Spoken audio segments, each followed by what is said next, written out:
اگر دنبال یک کیک و شیرینی خوشمزه کنار یه فنجون چای داغ میگردی، این آموزش رو از دست نده. یک کیک شیک و خوشمزه که توی دهن آب میشه. درود به همه همراهان آشپزی دلچسب. بدون معطلی بریم برای درست کردنش که میخوام همه نکاتش رو ریز بریز بهتون بگم. پس لایک رو بکوبید و با من همراه باشید. من میخوام نصف رسیپی این کیک خوشمزه رو درست کنم. برای این کار همه مواد رو نصف میکنم. فقط یه نکته وجود داره. در رسیپی کامل 3 عدد تخم مرغ لازم داریم و برای نصف رسیپی 1 تخم مرغ و نیم لازم داریم که برای نصف کردن تخم مرغ باید تخم مرغ رو بشکنیم، هم بزنیم، بعد به صورت چشمی نصفش رو به تخم مرغ اول اضافه کنیم.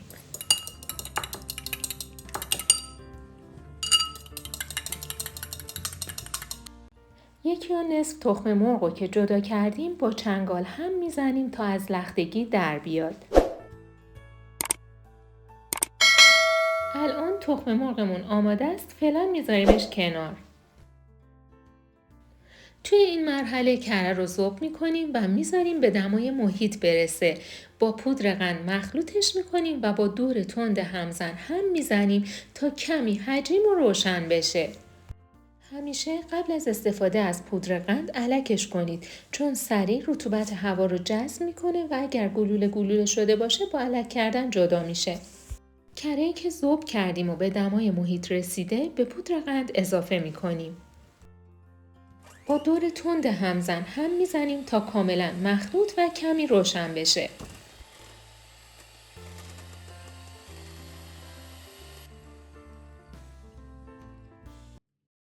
دورگیری میکنیم که همه مواد با هم مخلوط بشن.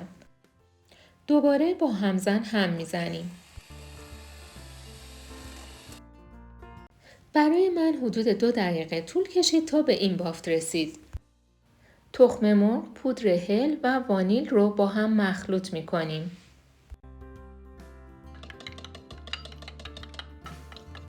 مخلوط تخم مرغ و وانیل و هل رو به مواد کره‌ای توی چند مرحله اضافه میکنیم و با دور تند همزن هم میزنیم تا حجیم و روشن بشن.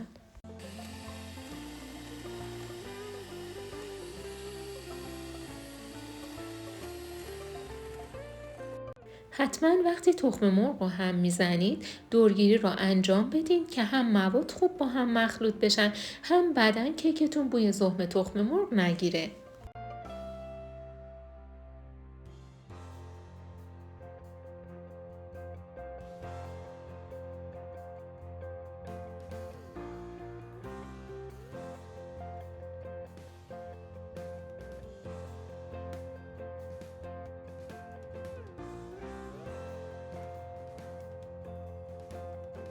حدود 3-4 دقیقه طول میکشه تا به این حد برسه. توی این مرحله خامه صبحانه رو هم اضافه میکنیم و در حد مخلوط شدن هم میزنیم.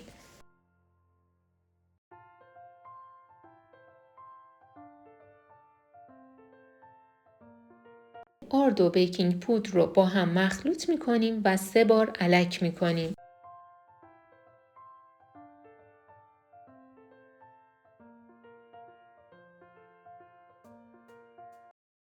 بعد از اینکه آرد و بیکینگ پودر رو 3 بار الک کردیم توی 3 مرحله به موادمون اضافه میکنیم. با استفاده از لیسک مواد رو فولد میکنیم. به این شکل که در تصویر میبینید به صورت دورانی باید مواد رو مخلوط کنیم.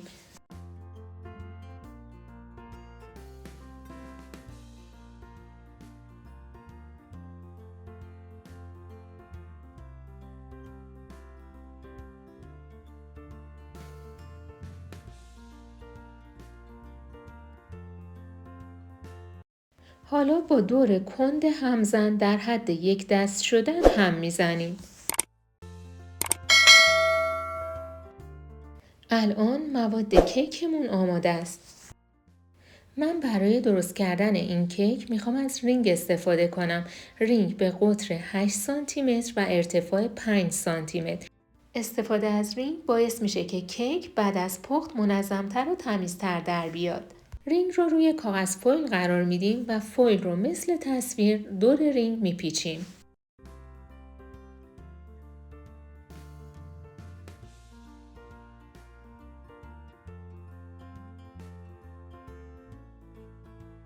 قسمت‌های اضافی لبه ها رو هم میتونیم بچینیم.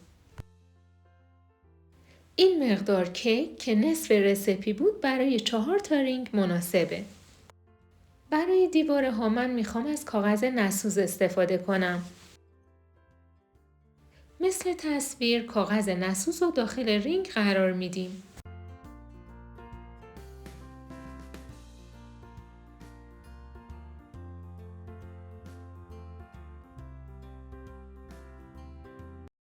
مواد کیک رو داخل رینگایی که آماده کردیم میریزیم. سعی کنید به مقدار مساوی از مواد کیک در رینگ ها بریزید که بعد از پخت کیک ها تقریباً هم اندازه باشن. وقتی مواد کیک رو داخل رینگ ها ریختیم، یه مقدار با قاشق سطحش رو صاف میکنیم تا ضخامت همه قسمت ها یکسان بشه.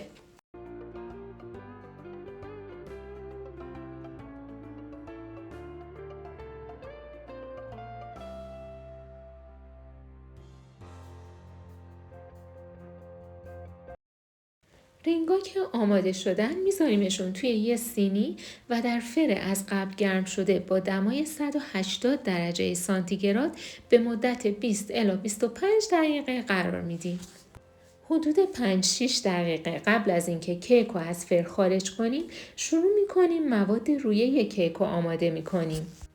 برای مواد رویه عسل، شکر و کره رو مخلوط میکنیم و روی حرارت قرار میدیم تا بجوشه. بعد از 3 دقیقه که مخلوط روی حرارت به جوش اومد، خلال بادام و وانیل رو اضافه می‌کنیم. توی این مرحله حرارت نباید زیاد باشه که کره نسوزه.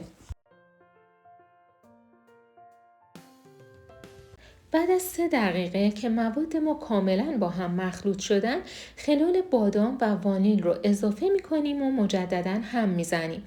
حدود 1-2 دقیقه دیگه هم با خلال بادام هم می‌زنیم و بعد از اون مواد رویمون آماده است.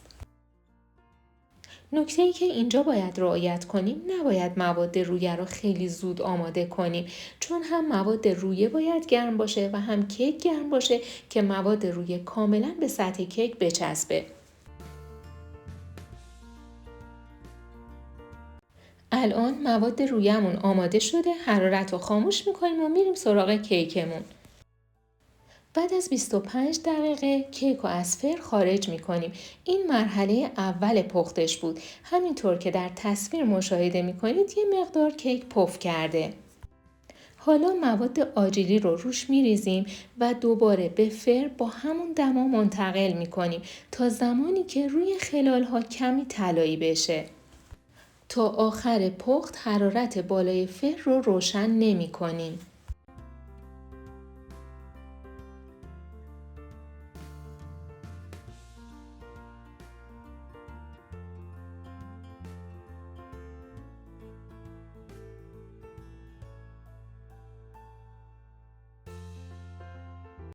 خلال بادام که تا این حد طلایی شد از فر خارجش میکنیم و اجازه میدیم تا از داغی بیفته و خنک بشه.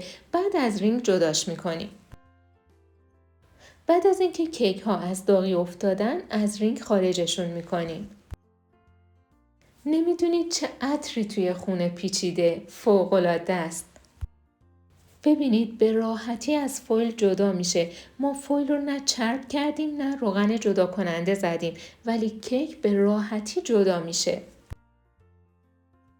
دوستان خوبم، با رعایت کردن نکاتی که در ویدیو گفته شد میتونید این کیک بسیار شیک و عالی و خوشمزه رو برای خودتون، عزیزانتون و مهمونی‌ها و دور همیاتون درست کنید که مطمئناً همه دستورش رو ازتون میخوان. دوستان عزیزم، ممنون از همراهیتون. لطفاً اگر این ویدیو رو دوست داشتید لایکش کنید، کانالم رو سابسکرایب کنید و زنگوله رو بزنید که اگر ویدیو جدید گذاشتم با خبر بشید.